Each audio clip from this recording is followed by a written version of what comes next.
Most of you watching this think you are sitting in a room, perhaps holding a phone or staring at a monitor, with a lifetime of memories behind you.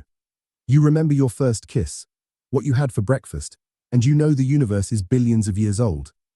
But you are likely about to learn a very terrifying lesson, because trusting those memories requires an assumption that 99% of modern physics suggests is wrong. Here is the uncomfortable truth. Mathematically speaking, it is almost infinitely more likely that you are not a human being on Earth.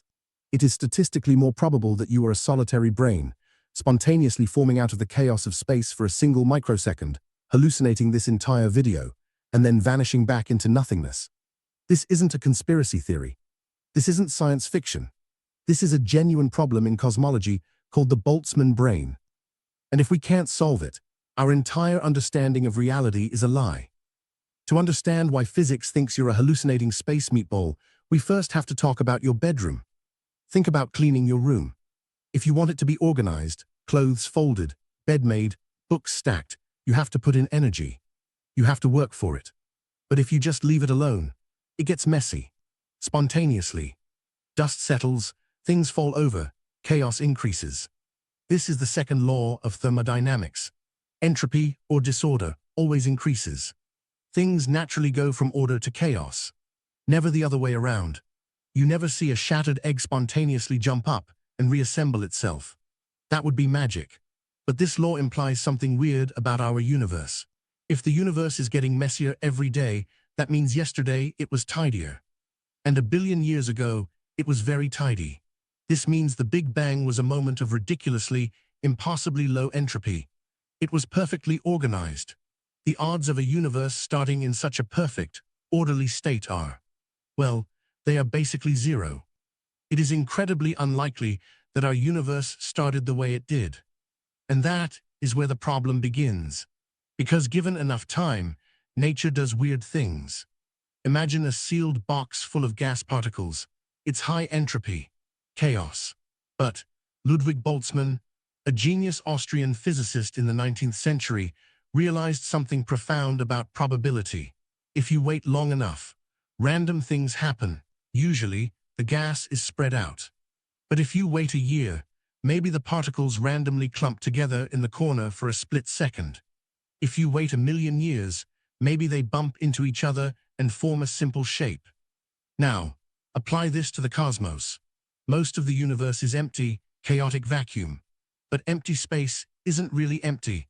It's filled with quantum fluctuations, tiny pops of energy appearing and disappearing. If you wait a trillion years, nothing happens. If you wait a Google years, that's a 1 followed by 100 zeros, maybe a hydrogen atom pops into existence by chance. But if you wait an eternity, if time is infinite, eventually, those random fluctuations will accidentally arrange themselves into something complex, like a watch, or a star, or a brain. And this is where the logic turns into a nightmare. We know brains exist. We are proof that the laws of physics allow atoms to come together and create consciousness. But think about how expensive you are. Creating a biological human being requires a massive support system. You need a planet. You need a sun.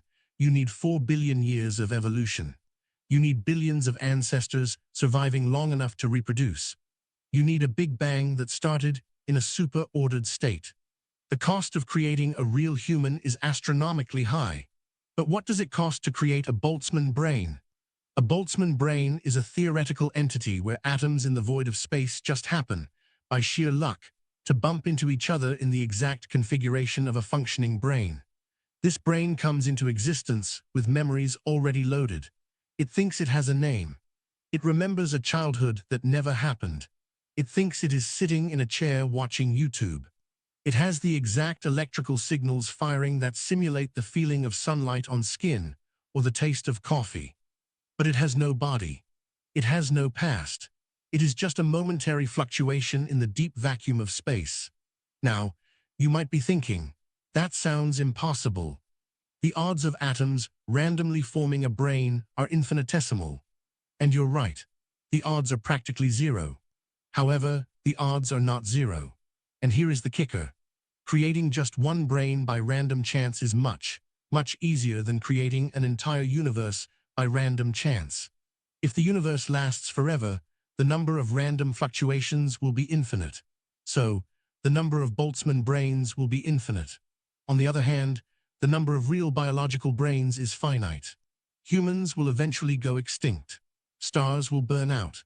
The era of biology is a tiny, tiny blip in the timeline of the cosmos. So, let's look at the scoreboard.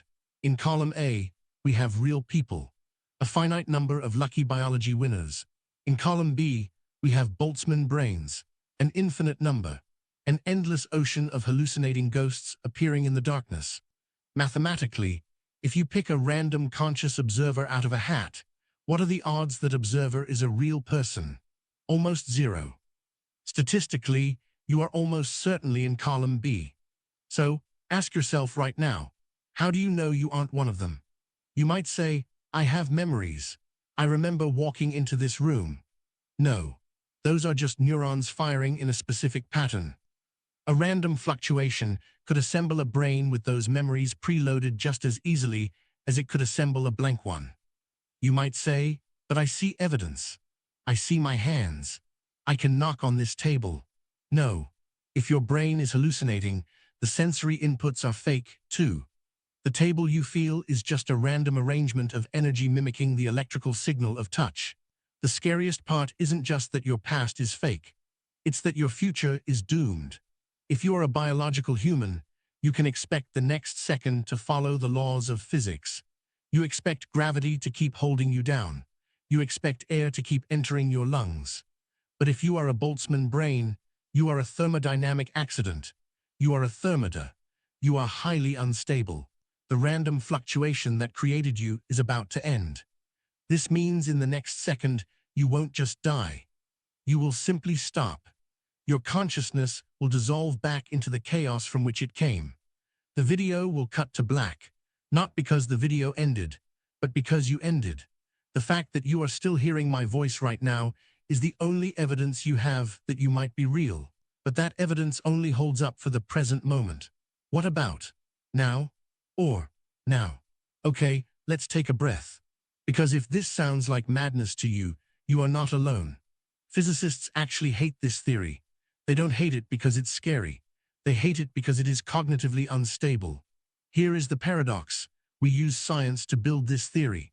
We used our observations of the universe, the Big Bang, entropy, quantum mechanics, to calculate the probability of Boltzmann brains.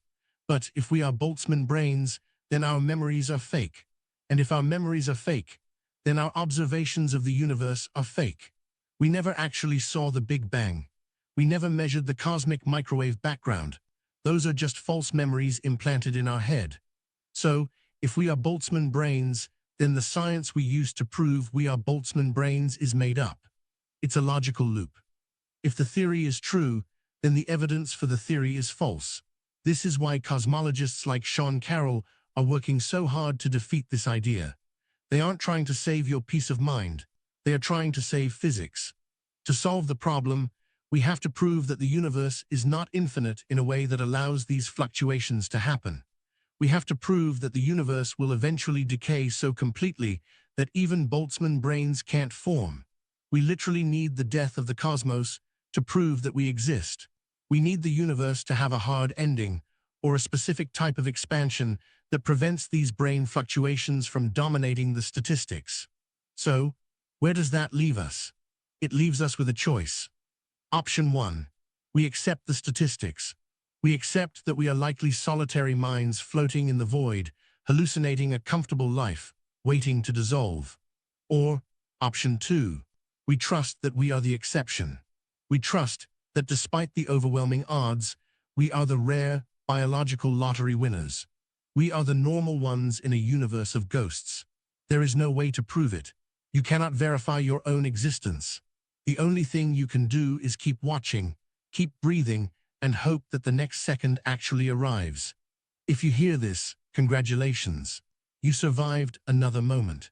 So, are you a hallucinating brain in a jar? Probably not. I hope not. But the next time you walk into a room and forget why you're there, or you experience a moment of sharp déjà vu, just remember, It might not be you being forgetful. It might just be the random fluctuation of the universe. Buffering. If you want to help me anchor this reality and prove that there are other conscious observers out there, hit that subscribe button. It convinces my brain that I'm not alone in the void. Thanks for existing. I'll see you in the next one. Maybe.